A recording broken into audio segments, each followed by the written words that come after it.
Thanks for visiting the patient and the weather today. I'm meteorologist Al Peterlin.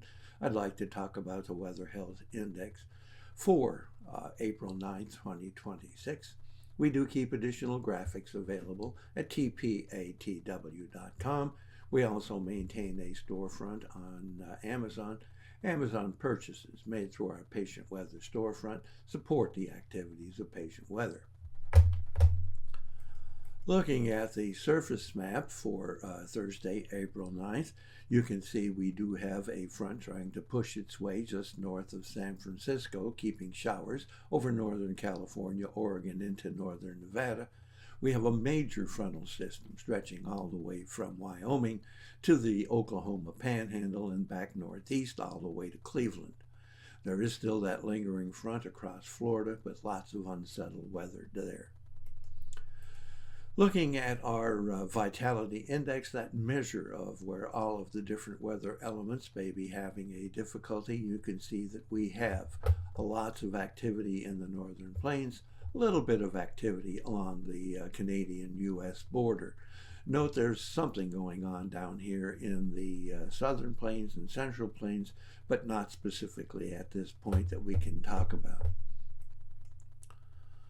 Looking at rising pressure, we have rising pressure from the Dakotas across Iowa, Minnesota into Wisconsin and western Michigan and the Michigan Upper Peninsula, but we have falling pressure here along the Canadian-U.S. border.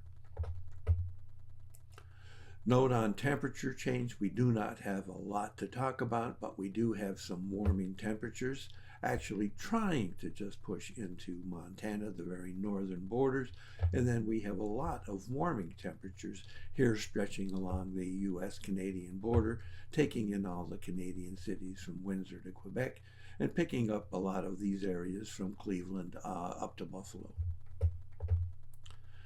As we get to the dew point temperature map, you can see that we are showing a lot more summer-like activity with rising dew points trying to push on up into the high plains, the southern plains, all the way up the plains to the Dakotas. Lots of increased moisture all the way from South Carolina up the eastern seaboard and all the way to Maine. Vapor pressure map showing it a little bit more intense and interestingly bringing it a little bit further east so that we're picking up eastern Texas and moving on up into Iowa, and then a very significant stretch of rising dew point vapor pressures here in the Canadian border area. Looking at our change in oxygen availability, we can come on down to the migraine stresses, and you can see that we literally stretch from southwestern Arizona up and down the areas of California into extreme southwestern Oregon, and then we pick up significant risk of migraine across South Dakota into Iowa, Minnesota, Wisconsin, all the way into and across Michigan, and trying to just touch the easternmost portions here of, rather the westernmost portions of Indiana. We have a risk of asthma and arthritis right along the Canadian border in Montana into North Dakota. We have a risk of asthma and arthritis from Kansas into Nebraska. A significant area of arthritis and asthma from South Carolina, clear on up into the Ohio Valley and on into Maine, but very significantly across Ohio, northwestern Pennsylvania, upstate New York, all the way to the northern Maine border, but rather significant again in the southeastern Canadian areas, all of the Canadian cities from Windsor to Quebec. Thanks for visiting Patient and Weather today.